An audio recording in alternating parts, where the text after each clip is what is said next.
8 Tri-Media Broadcasting Network, ang himpilan ng bawat Pilipino. Alagad ng public service, tunay na mapagkakatiwalaan, korupsyon at katiwalian, hindi urungan.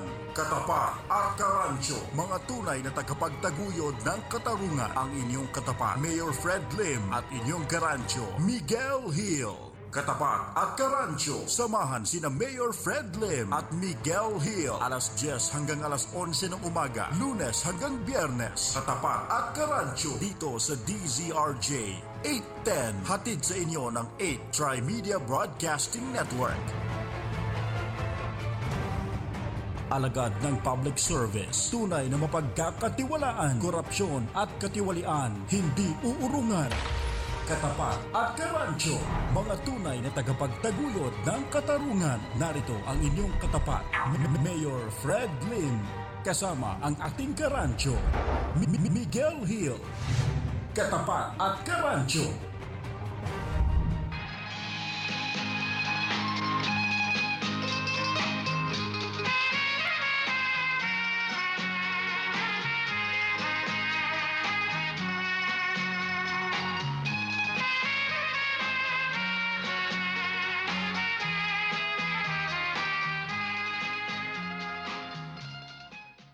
Buenos días a todos, mis amigos. Eso Karancho Miguel Hill.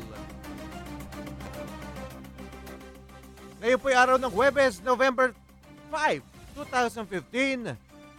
Magandang umaga sa lahat ng ating mga taga-subaybay.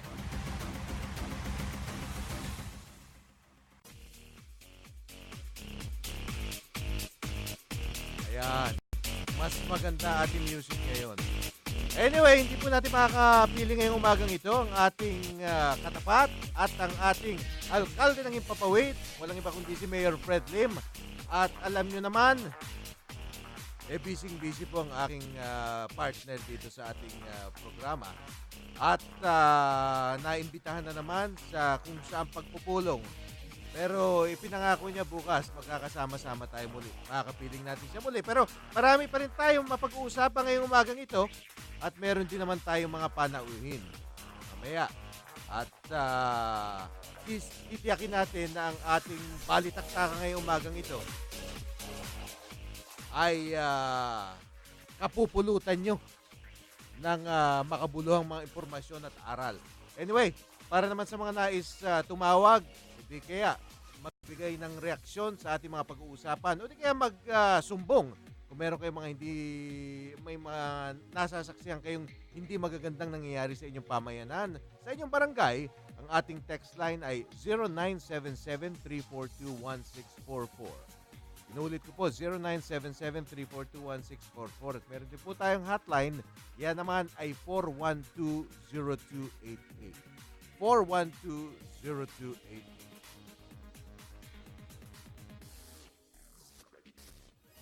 Okay. Mga Karancho,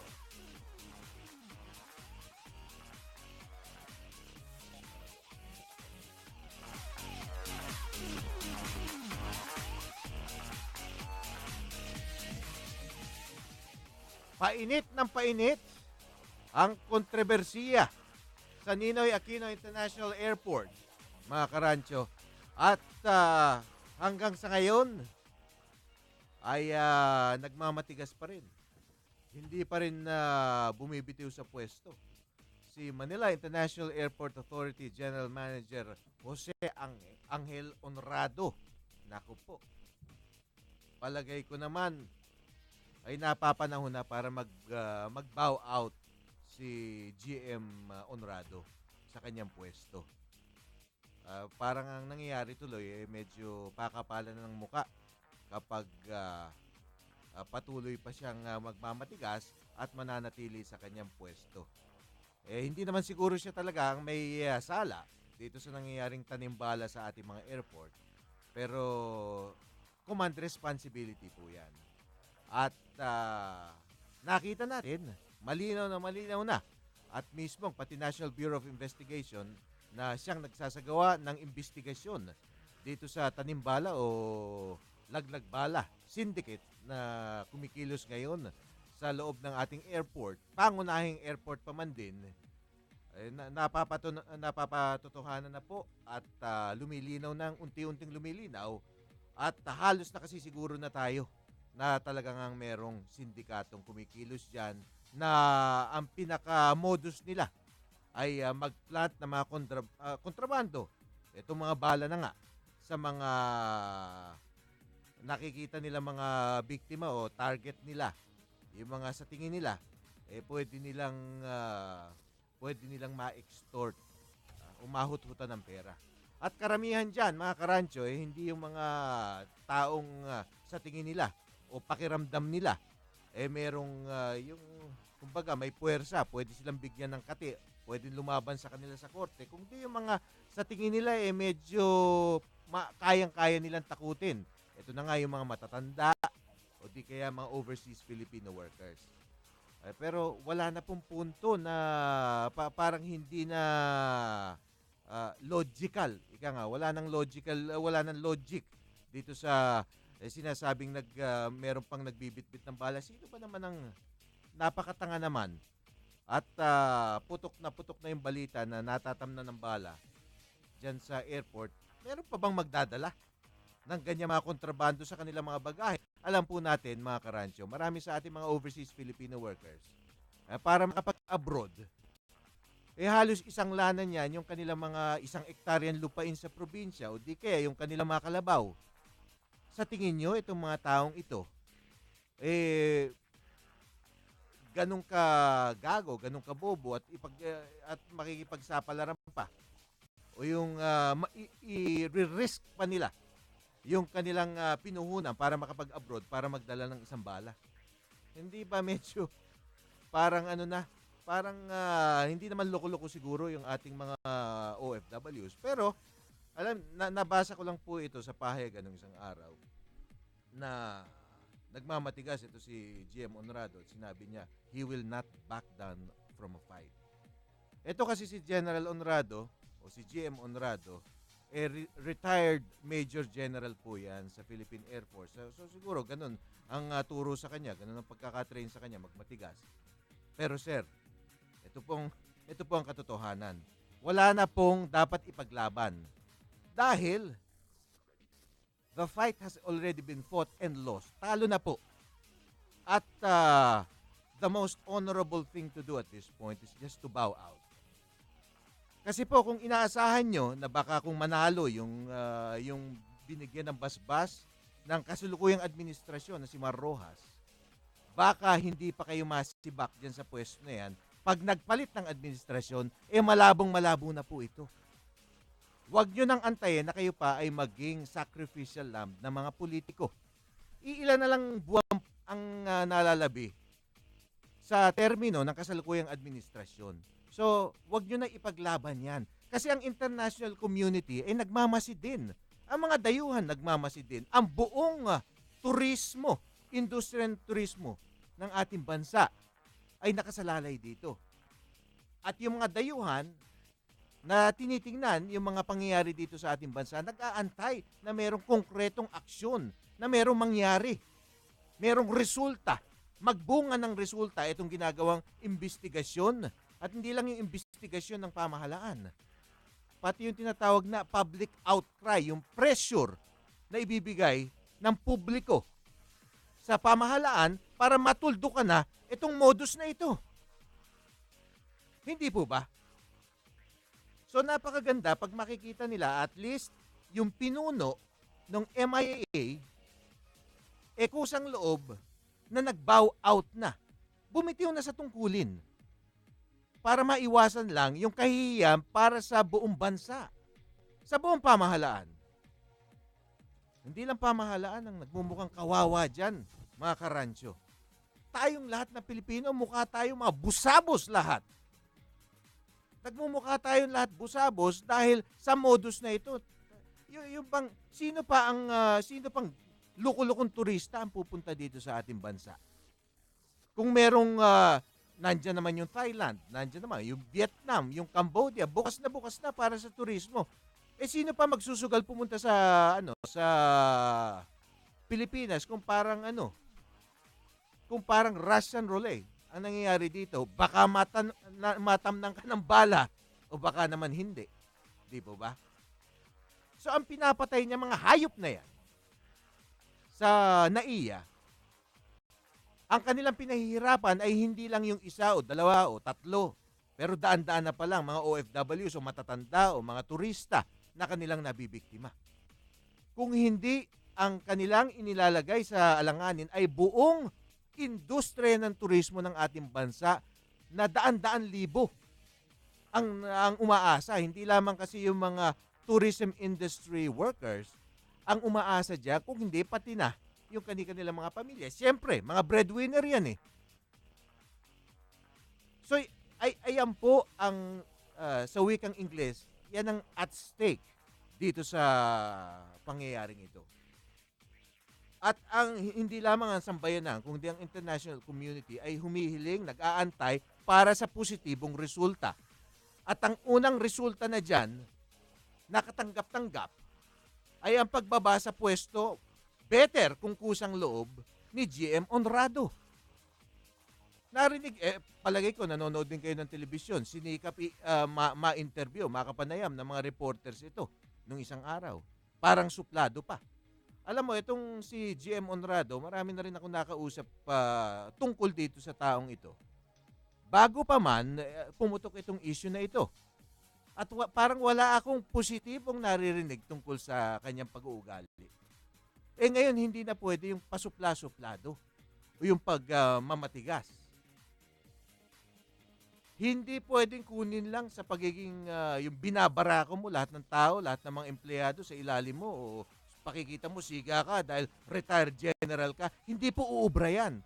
Alam po natin na marami sa ating mga opisyales habang ng militar at ng pulisya para maging general, pinag-aaral pa yan ng MBA, yung Masters in Business Administration, o iba pang mga master's degree para maging mas magaling, mahasa ang kanilang abilidad sa management. So I'm sure ito si Honrado, nakapag may master's degree din niya kung saan.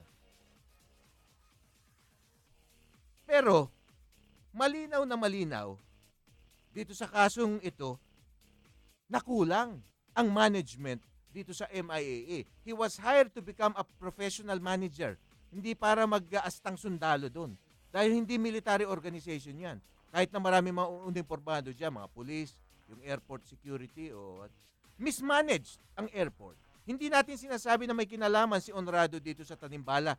Halos nakatitiyak tayo na hindi. Wala siyang kinalaman dyan. Pero may problema sa kanyang pamumuno. Hindi niya pwedeng sabihin na ito lang dapat sisihin yung PNP, yung ABSECOM, o di kaya yung DOTC o kung anumang ahensya nagtuturoan sila. Siya ang general manager. General manager. Pakinggan niyo po. General manager ng MIAA. At merong malinaw na breakdown sa disiplina, sa management, sa seguridad, sa loob ng paliparan. Sino dapat managot? Yung general manager ng airport. Alam nyo, nakakainis na ang kasalukuyang administrasyon parang dina-downplay pa nila. Pinalalambot nila ang issue. Parang sinasabi, naiilan lamang. Pati ito si Sunny Coloma, sinasabi, iilan lamang daw ang nabibiktima. Iilan lang, mukhang ilan. Daan-daan na po. Batay sa mga impormasyon na sumisingaw ngayon pa lang. Subalit karamihan ay hindi na lamang nagsasalita dahil nakalabas na sila ng bansa. Nalagyan na nila yung mga Tanimbala syndicate sa airport ng ilan libong piso siguro. Kung ano lang nasa bulsa nila at the time, ayos na yun. Ayan. So, maya-maya mga karancho, meron po tayong mga panauhin dito sa studio na magbubunyag ng kanilang sariling karanasan dito sa Tanimbala syndicate na ito. At hindi lang Tanimbala. Itong kaso na ating pag-uusapan mamaya ay hindi naman bala ang tinanim. Pero pinagmamatigasan na itong taong ito na droga naman ang tinanim sa kanyang bagahe. Siyempre, sinikap natin na himayin yung issue. Baka naman sinasabi niya lang. Pero pakinggan po natin mamaya mismo itong ating panauhin kung kapani-paniwala ba. Kung ito bang sasabihin niya sa atin mamaya ay kapani-paniwala at may kredibilidad. Okay, mga karancho, time check muna tayo. Ang oras po natin ngayon ay alas 10:23 ng umaga. This time check's brought to you by iQOO. Get cool with iQOO. Ayan. Okay, kailangan medyo cool tayo ngayon dahil ano ba yun? Nakakainit po ng ulo ang ating pag-uusapan. Nako, galit na naman si Gardo, ang Gardog ng bayan. Pero maya-maya, tahan muna Gardo. Huwag kang mangangagat at commercial break muna tayo. Huwag po kayo alis. Come to RJ Bistro, the home of rock and roll, and enjoy live bands performing music from the 60s to current day hits. Tonight, watch the Band of Brothers. It's Beatles night, and they'll be playing Beatles music all night long. RJ Bistro, the home of rock and roll. Lower level, Dusatani Hotel, Makati. For inquiries or reservations, please call 218-3326 or 0906-221-1524.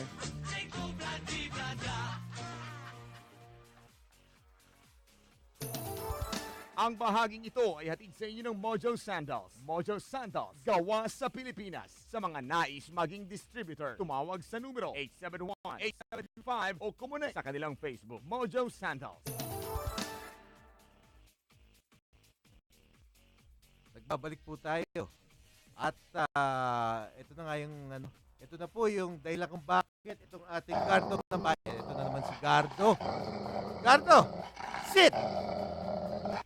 Ayan po, si Gardo. Gardog ng bayan, sanggandikit ng kabutihan, kaaway na mortal na mga kawatan. At Gardog po rin natin yan dito sa ating studio. Nagwawala po yan pag may meron tayong panauhin na hindi niya kilala. Anyway, pakilala natin yung ating mga guests. Unang-una, ito po yung nagpresenta dito sa atin at isang dayuhan po, isang Ingles, isang British citizen, taga United Kingdom, na kanyang binibigyan diin, kanyang iginigiit ang kanyang pagiging inosente dito daw sa pagdadala ng marijuana o droga dito sa Ninoy Aquino International Airport. Alamin po natin, pakinggan lang natin siya kung kapani-paniwala ba ang kanyang sasabihin sa atin. Si Mr. Ina O'Coughlin. Hello. Good morning, Ina. Good morning. Am I more or less pronouncing your last name correctly? O'Coughlin. That's close. Very That's close enough. How would you pronounce it? Cochlein. Cochlein. Okay. And also with us, kasama rin natin, ito palagay ko, yung mga nakikinig sa atin mula dun sa Mulat sa Pool, dun sa kabilang network pa, maaalala nyo itong taong ito. Si G.I. Dave. Good morning, listeners. It's another wonderful day to share some opinions and limelights on current issues on the foreigner side of the house. Okay. Ang sinasabi niya po na mukhang mapag-uusapan natin ngayon yung mga issue na mahalaga o mga nakaka-apekto dun sa mga dayuhan, dun sa komunidad ng dayuhan dito sa ating bansa. Alam po natin, marami mga dayuhan dito sa Pilipinas, kagaya nga ni G.I. Dave, tsaka ni Ina, or Aina. Okay. Aina, can you share with us exactly what happened to you in the airport some 2.5 years ago? Briefly, I was returning to London, having been here for 1 month, Mhm. and with my wife, and we were in Lawag City Airport, and I was searched 3 times by immigration and security when everyone else was searched once. On the 3rd search, they produced what they claimed to be marijuana, which was just hand-rolled tobacco, which is commonly smoked in Europe. I was arrested and brought to the nearby police station, and the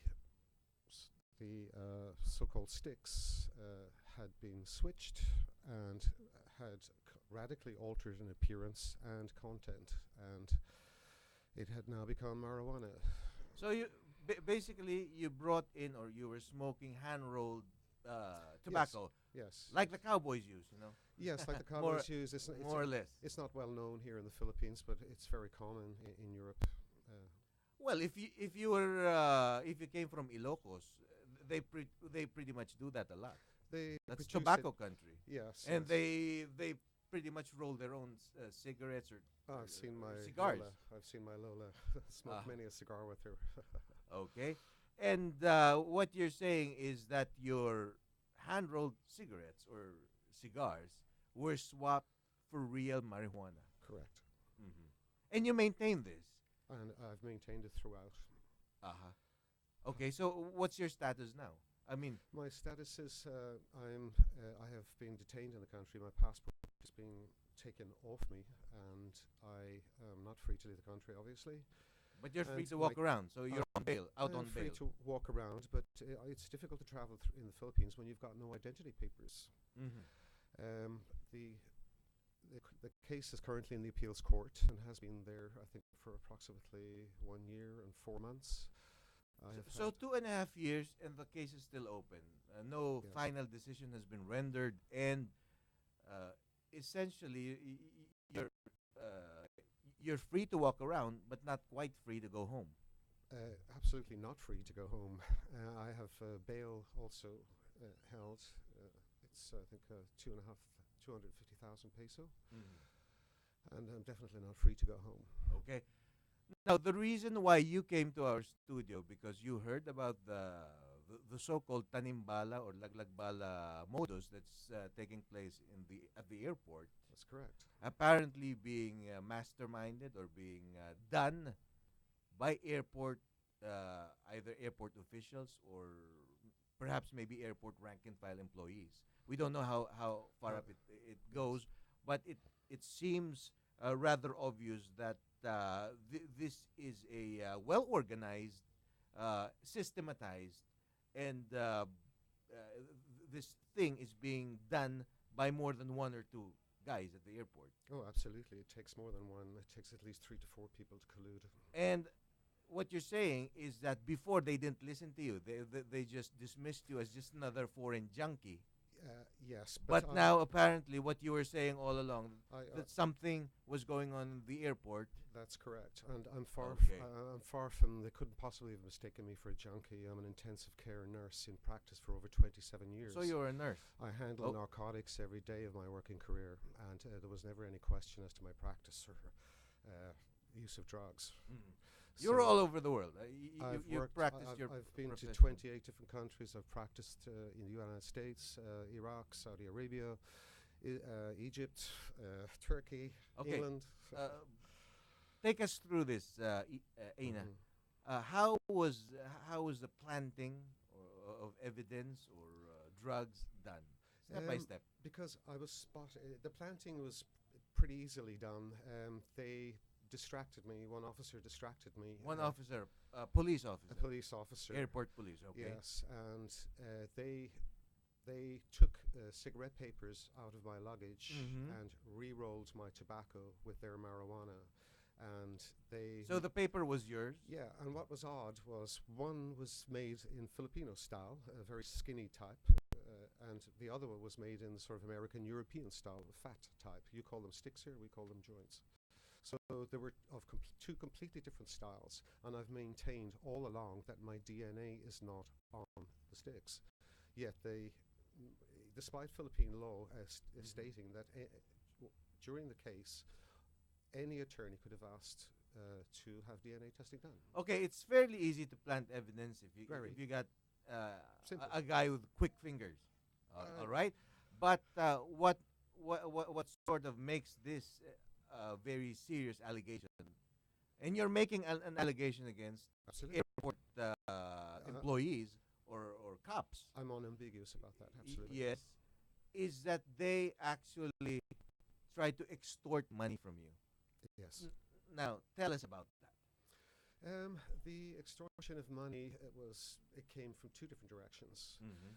It came through my former business partner. It was routed through him at first because Your business partner? A Filipino or I had shaken hands, a Filipino. I had shaken hands on a business the day before I was arrested. and what business was this? To establish a resort. I am Okay. already involved. I've owned my family. My wife has owned land there for over 10 years on a beach, and I had shaken hands the day before. With a Filipino Australian who had decided to retire, and his uncle who already owns extensive land there. Uh-huh. The next day, I'm in jail. Okay. So, how much were they asking? It began with 200,000, but rapidly went up to 500, and I was actually told via a court clerk that 500 wouldn't be enough, and so I A court realized clerk actually was in on this that thing. I would say she was used to convey messages. Still, Not still. that's collusion. That's Not that's still. being in on it. I mean, simply put. Well, yes, but I wouldn't say she was an instigator of it. She was a conduit, a message carrier. Again, still an officer of the Oh, court. absolutely. Okay, She's an officer of the court. but And a you're actually naming names, meaning to say you've identified a certain police officer, either yes. current or Yes. retired. No, he's current police officer. Uh-huh. It took me several months of research through previous cases with Uh-huh. drug charges in Luwak to actually discover his name, because all the way through the court proceedings, great efforts were made to conceal his presence at the scene that night and also his name. Was he airport police? No, he was from the Special Operations Group's Narcotics Division, Luwak City. And what's the guy's name? I will name him because I've already published that, and Okay. his name is Danny Valdez. Would you know the rank, or I mean, Danny Valdez is It's a would fairly be a common name. Yes, Okay. it is, but I could never forget his face. And they don't really publish photographs of themselves, narcotics officers. And when I researched him, I began to worry because of the allegations that prisoners had made. Okay. You know, based on what you're saying, and I'm just going on what you're saying. Yes. I don't know you from Adam. Yes. But it would seem, if what you're telling us is true, you were targeted. This isn't just Yes. some random thing like the Tanimbala modus that's taking place at the NAIA. You were apparently identified beforehand. Correct. And preparations were made. Drugs were brought into the airport, especially to swap with your cigarettes. Into the airport police station, correct. Okay, so why? Are you some VIP? Why are you important? It's not a case of me being important. It was common knowledge that my wife's father, an American Philippine war veteran, had just died, and that's the reason why I was here in the Philippines. We were settling his estate, and he's had an American pension for a long time. So it was common knowledge that my wife had just got money, but also there were several people in the neighborhood, including my business partner, who were well aware that I had a brother in Ireland who was a multimillionaire. He has since died. He died last year. Your brother. Yes. My mother, my brother, and sister and best friend have died since I've been stuck here. Did your mother, your brother, and your best friend died since you were here? So Yes. you weren't able to. I was unable to attend my own mother's funeral, and my mother ended up having to be cared for in a hospital because I wasn't there. She was 94 years of age. So you must be devastated still. Absolutely. I'll be honest with you. The day I heard about it, I was pretty angry. Okay. So did you try to haggle or try to settle? I never. Settle. I told them very clearly from the very beginning, I will not let my people, Irish people, down by paying them 1 peso. Doesn't matter what they will do to me. And if I end up Did in they prison, threaten you with physical harm? well, I've had people firing Uzis, not Well, 10 feet from my door. that sort of qualifies as threat. I think so. Uh-huh. Yes, it's not nice waking up at 6 a.m. in the morning with somebody letting off. So an you have Uzi. holes all over your door. No, the front. they didn't fire at my door. They just let them off on the beach where I have a house on the beach, right on the beach, and they were coming down and Are they disguising it as gun practice. are they still extorting money from you? No, Because you went to court. You tried to defend yourself legally. of course, and in my case is now elevated to the appeals court. But there may even be some problems there. I've Okay. heard unsubstantiated rumors that it hasn't actually been allocated correctly to Ah. the district. Okay. All right. Anyway, more on that later. Mhm. Mga karancho, commercial muna po tayo. Yan. Para kumita naman tayo lahat. Babalik po, wag po kayo alis.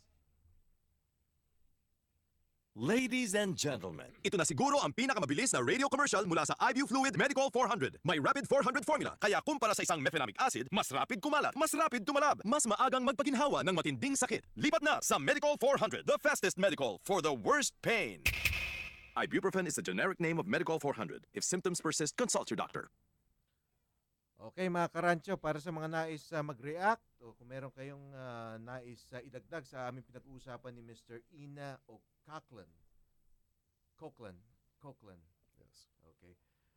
Maaari kayo mag-text sa atin sa pamamagitan ng 0977-342-1644. At kung nais naman yung voice calls o gusto nyong makilahok sa aming diskusyon, nako, medyo mabigat po ang pinag-uusapan natin. Ang hotline natin is 412-0288.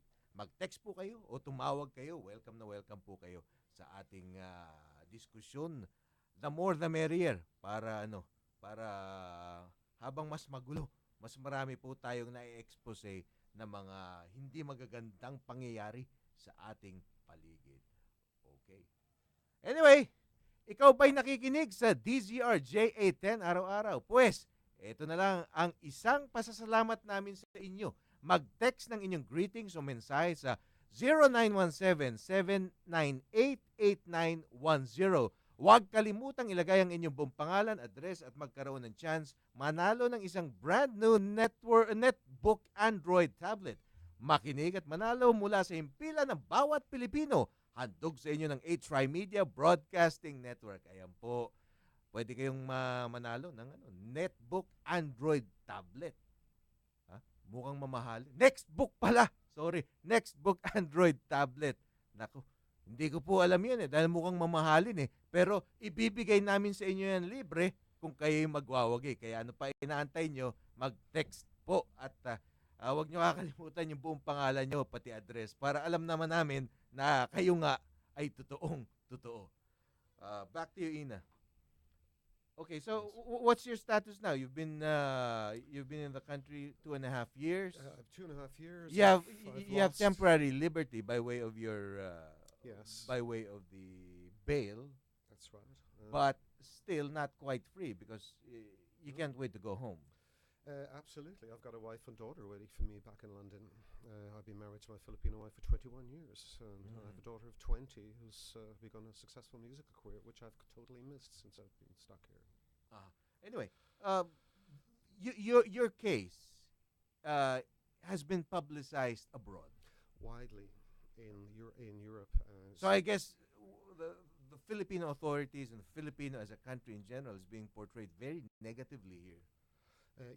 I've only had one publication in the Manila Times via a Father Shea, who's a two-time Nobel Peace Prize nominee. Yeah. And he's got an organization called Prada in Olongapo, and he has championed my cause. Mm-hmm. Okay. So what's next for you? I mean, are you pushing? Are you going through with all the league of stuff, or have you taken other measures? Of course, now you're speaking out, which is important because Yes. In the Philippines, yes, fighting it out in court is important because that's the way it should be anywhere. That's the legal avenue. But then again, it might help you to bring your case out in public. I would hope so. I would hope that there will be good Filipinos out there who will, listen to me today and try to. I can progress my assure you, case. Ina, there may be bad Filipinos like there are bad Americans, bad Russians, bad Japanese, bad Chinese, but there are lots of good Filipinos. I've actually, I've got my landlord who's been very good to me at the moment. He's getting me medicine with. I'm sick with dengue. He's been collecting tawa for me. Tawa. Tawa, which I find very good. Does it actually work? I mean, that's It that's the absolutely issue of works. some controversy. It works for about 4 to 6 hours, and then you're back to square one. Okay. You're still sick? I'm still sick. I actually contracted dengue twice in the last 2 months.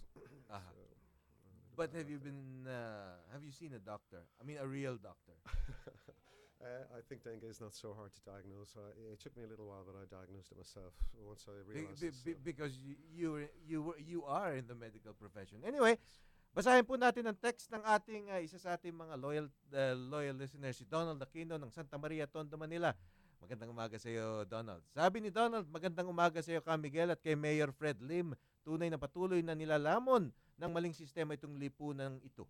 Tuwid bang pahirapan at patuloy na gawing busabos tayong mga mamamayan. Ito talaga ang binunga ng kapabayaan, walang pagmamalasakit at nasanay na sa paggawa ng mga kawalang hiyaan. Sa kawalan talaga mapupunta itong bansang ito hanggat nakakagala yung mga salot dito sa lipunan nating walang hiya, winawalang hiya ng todo. Okay, gumagala daw yung mga tao na winawalang hiya yung ating lipunan. Salamat po mula po kay Donald Aquino ng Santa Maria, Tondo, Manila. At salamat din sa iyo, Donald.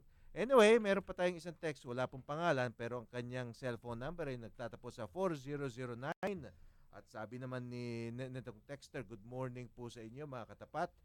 Tagapakinig po kami ng programa nyo. Ako po si Benjamin Evano. Okay, magandang umaga po, Mr. Evano ng Kogyo, Antipolo City. Sasali po kami sa contest ninyo ng 8 Try Media. Thanks po sa inyo. Yan po. Okay, welcome po kayo, Mr. Benjamin Evano ng Kogyo, Antipolo City, na kay Harinawa, baka naman kayo manalo dito sa ating munting contest dito sa ating himpilan. Good luck po sa inyo. At ipagpatuloy nyo lamang po ang pakikinig sa ating programa at sa ibang programa dito sa ating himpilan. Anyway, mga kapanay muna natin. So, we will interrupt our interview for a while as we interview Colonel Marlon Alameda, the Deputy Director of Enforcement Security Group, Bureau of Customs. Colonel Alameda. Colonel Alameda. Okay. Maya-maya pa po. Maya-maya pa pala. At tinatawagan pa ng ating crew itong Deputy Director ng Enforcement Security Group ng Bureau of Customs. Aba, Bureau of Customs, marami rin po yan. Nagkalat din yan sa mga airport. At siguro, baka mahinga natin ng kaunting, insights. Ika nga, ito si Colonel Alameda tungkol dito sa mga modus na nangyayari sa loob ng ating airport. Hindi natin alam na kung sino-sino naman talaga yung mga involved dyan sa modus na yan. Mabuti na rin yung nakakausap natin, yung galing naman sa loob. Para naman na hindi naman tayo one-sided. Anyway, G.I. Dave, good morning and welcome back after several months. Yeah, good morning. It's been a long time. I've been out canvassing and observing of many different issues. Yeah, you like to observe. Yeah. Some people say you like to stick your nose in certain issues, but that's good. But yeah, People ought to stick their noses in these issues, Yeah. or else the bad guys will get away. Exactly, and you know sometimes People got to get involved. Yeah, that's right. You can't make positive change for any place you go unless people take the initiative, and basically what I call the intestinal fortitude to see issues, bring up the issues, and then make changes to the issues. People from the local tourism industry and local expats are beginning to show their concern. Let's use this term, concern, over the Tanimbala or Laglagbala incidents, because this threatens the entire tourism industry. If the tourists go, that's billions of pesos annually down the drain. Well, if Do you agree? yes, even if it affects the tourism industry, you have to look at the big picture. Okay, if tourists don't come in, then that means foreign investors are deterred. They're not interested because they face many other issues. Mm-hmm. So, if you have a tight security issue at the main airport of the country, who's to say that similar issues of various sorts are not happening at other airports where the security is not as tight? Mm-hmm.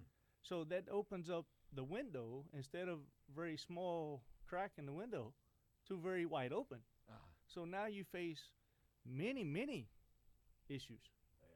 that affects all travelers, Very not good. just foreigners. It could be locals also, as we see in Manila.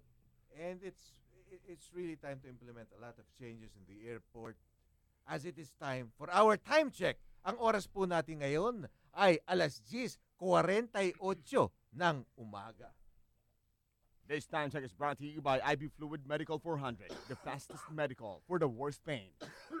Okay. You're basically plugged in the local expats. I mean, with local expats, the group of foreigners. I know that you guys get together from Yeah, time to time and you yes. talk. So is there genuine concern, genuine fear that this because I know that you're familiar with certain religious groups, Yes, and missionaries, and no less than the son, I think, of a pastor or of somewhat prominent missionary fell victim to the Tanimbala syndicate. yes, and these are issues that address many foreigners, but it seems that the changes don't really get publicized to make the change unless it's a mass number of local victims to the same issue. So it brings into question that many foreigners that come here, even as tourists or whoever they may be, some of them, if not the majority of them, are somewhat afraid to address their opinions or share issues that they face, Because basically because of fear. So, yes, they are afraid because of the retaliatorial acts if they do address these issues and concerns. But sometimes, in order to make positive change, you have to address these issues. Whether they are foreign or local, it's a human issue. It's not just an issue that's discriminative toward one gender or one nationality or another. but generally, my impression was always that Filipinos, unlike people from other lands, are sort of nice to foreigners. May call it colonial mentality Well, or whatever, there- or maybe familiarity because the Philippines has always been like an open port for all cultures. Yes, and even myself, I Uh-huh. face hatred every day by locals. And But- why is that? I mean, Well, it's because of various issues. uh-huh. Because of the regions I go, because of the issues that I address, Mhm. because of many different sorts, because of taking up for one and not the other. Mhm. But sometimes, in order to bring the opinion to light, it's not about me taking it personal just because I'm hated by the local. Okay. I don't do that. That's- Some people do. Uh-huh.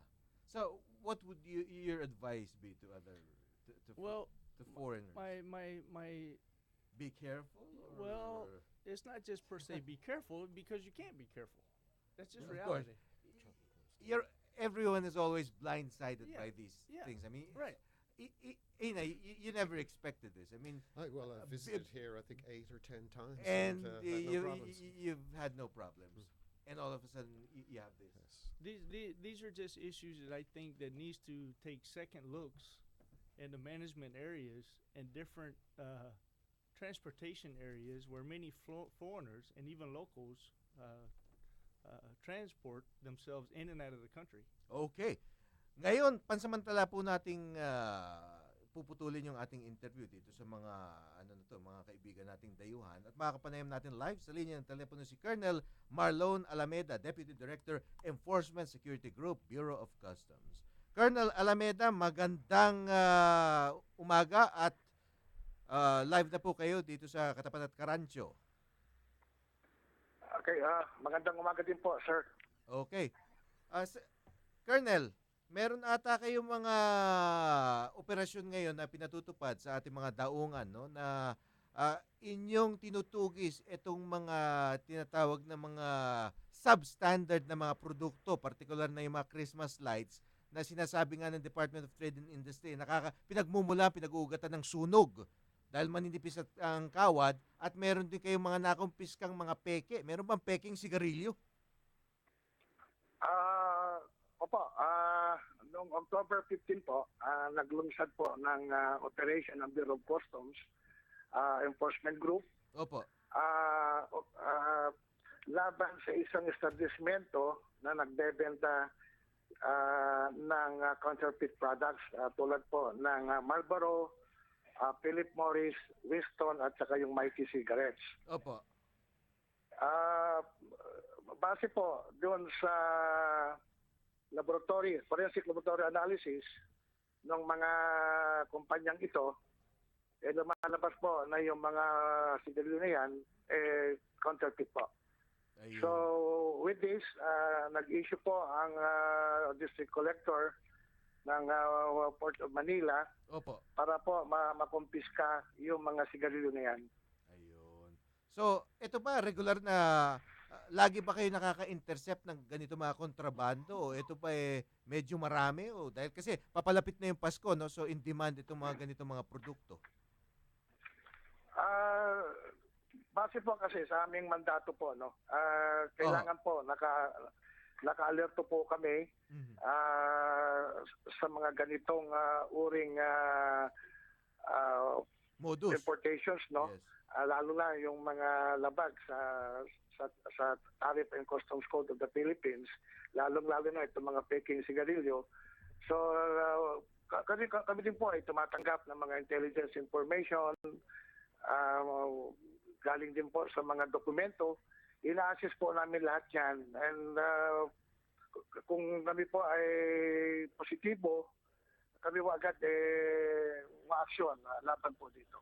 Colonel Marlon, matanong lang sa inyo, apektado ba yung inyong mga kasamahan, yung mga inyong kabaro, ika nga, dito sa, meron bang tinatawag na demoralisasyon dahil dito nga sa nangyayari sa airport? No, alam namin na wala kayong kinalaman doon.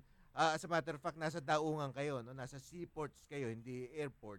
Pero meron din mga kawaniang Bureau of Customs doon sa airport at putok na putok ngayon yung issue ng tanimbala. So nagkakaroon ba ng demoralisasyon sa hanay ng mga kasamahan nyo sa BOC pag inyong nababalitaan yung mga ganito mga modus na ang gumagawa pala mga taong gobyerno?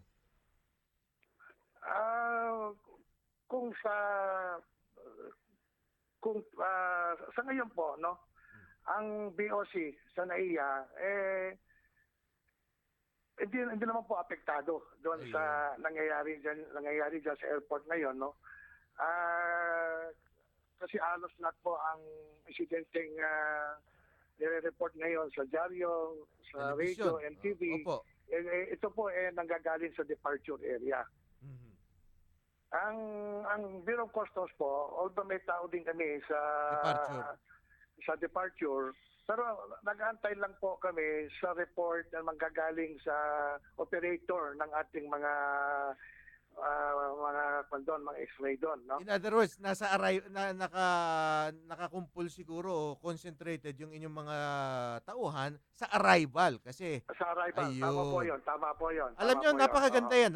Ngayon lang meron nag-explica niya na ganyang kalinaw kasi kung kami naman, kasi hindi naman namin alam talaga kung ano yung operasyon, kung paano yung mga sistema dyan sa airport, parang tuhog-tuhog na yan. Lahat ng departamento pinaghihinalaan, di ba? Okay, sir, para mapaliwanagan natin yung operation dyan sa departure. Opo. Ang pag may nahuling mga bala, baril, explosives, o ano pa man, tinatan over po yan sa PNP ABSI Group. Yes. Okay. Pagdating po sa paglabag ng Bangko Sentral, yung mga foreign and local currencies natin exceeding the 10,000 pesos or more than $10,000 or its equivalent, tinatan order po yan sa Bureau of Customs. Ayun. $10,000. So halos more than $10,000 po. No? So ibig sabihin kung mga $5,000 or $6,000 lang hindi pala yun hindi pa. Basta wag lang po mag-exceed ng $10,000. Doon sa local currency po natin, hindi dapat po mag-exceed ng 10,000 pesos. Pag local currency naman, kundi parang salting yung parang ganoon, di ba? Wag lang po lalampas ng 10,000 pesos po. Okay. So malinaw na malinaw. Anyway, Papa. Colonel Alameda, maraming salamat at umaasa kami naman sa mga susunod na araw. Habang papalapit yung Christmas, alam natin na maraming nakukumpiskang kontrabando ang inyong tanggapan at sana matatawagan pa rin namin kayo para magbigay ng ng mga update sa ating mga listeners. Opo. Kami po lagi pong naka-ready po sa inyong tawag at kami rin po ay sasagot sa inyong mga katanungan. Okay, salamat po. Mabuhay po kayo. Maraming salamat din po. Okay, yung pala ang sistema. Ay, malabo palang involved ang mga taga Bureau of Customs dito sa etong tanimbala na ito dahil nandun lang pala sila sa arrival. Departure kumikilos yung mga departure area kumikilos yung mga tanimbala. Anyway, meron pa tayong isang text mula kay Donald Aquino, ang ating kaibigan mula sa Santa Maria, Tondo, Manila. Tunay na isang kagalakan po ang patuloy na pakikinig sa programa ninyo dyan sa DZRJ A-Tri Media. Kaya nga, iba talaga kapag magaganda programa. Ito'y nakabubusog ng mga kaalaman. Salamat at mabuhay kayo. Mabuhay ka rin, Donald. Anyway, Ina, Yes. uh, before we say our goodbyes because we're almost out of time. Okay, meron po akong babasahin na English po ito na ginawa ng isang vlogger. Ito po ay katatawanan lamang po, pero parang sampal sa muka ng mga tao diyan sa airport. Ito po, hindi nakalagay kung sino itong vlogger na to. Pero ito'y kunwaring news report. Pero ito po ay katatawanan lang ha, parang satire, parang pang-aasar lang dun sa mga taga-airport. Ang titulo ng kanyang isinulat dito sa So What's News WordPress blog. Naiya personnel to be wrapped in plastic to prevent further tanimbala incidents. Okay? A plastic wrap naiya personnel inspects the luggage of a passenger using his body to nudge the contents inside. Okay. Manila International Airport Authority General Manager Jose Angel Honrado reminded passengers today that there is no need for them to wrap their luggage in plastic as they are taking extreme measures in order to prevent further incidents of tanimbala from ever happening again. The MIAA is thinking out of the box, no pun intended, to curb this horrendous modus that is becoming prevalent in our airports, Honrado said during a press conference. Instead of passengers wrapping their luggage in plastic, we would instead wrap all our personnel in plastic. You don't have to pay for anything to prevent something that is caused by our greed and incompetence in the first place, he added, referring to a plastic wrapping service already being offered at the Ninoy Aquino International Airport, o NAIA. At the start of each shift, rank-and-file employees would be asked to turn around repeatedly in a specially built platform as a newly acquired automated plastic wrapping machine covers their entire body with biodegradable plastic from head to toe. Special holes for breathing and ventilation are provided for the well-being of all personnel. Okay, yung ating mga panauhin, nagtatawanan po dito. Yan po ay hindi totoo. Hindi po totoong news report yan at wala pong sinabing ganyan si GM Honrado. Yan po ay katatawanan lamang po at bilang pang-aasar lang dun sa katangahan at pagiging ganid ng ilang mga opisyales dyan sa airport. So yan po ang ating panawagan para to save our nation from further shame. Unang-una, ito si GM Honrado dapat mag-bow out na. Ilan buwan na lang ang kanyang sinasakripisyo dahil tinitiyak ko po kay Ginoong Honrado, wala pong bagong presidente na palalawigin pa yung kanyang panunungkulan. Kahit na masolusyonan pa ito, sirang-sira na po tayo, nakakahiya tayo, nakakaawa tayo. At ito yung ating mga kawawang mga pasahero, itong mga OFW man o mga dayuhan na nagbabayad pa nitong extra para ipabalot ng plastic yung kanilang mga bagahe.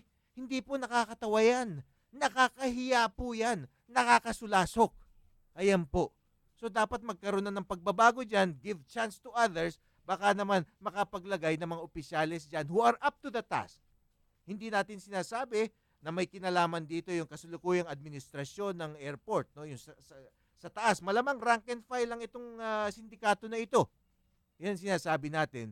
Pero nabigo ang airport management na kontrolahin ang kanilang mga tauhan. Command responsibility po yan.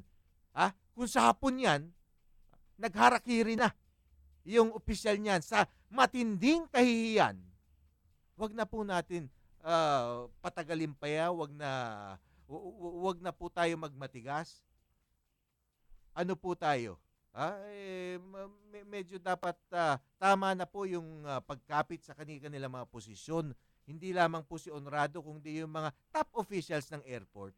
Palagay ko, dapat i-turn over na nila sa bagong grupo na hari nawa, baka mas maging matagumpay sa kanila sa pamumuno at pagkontrola sa kanilang mga tauhan dito sa NAIA.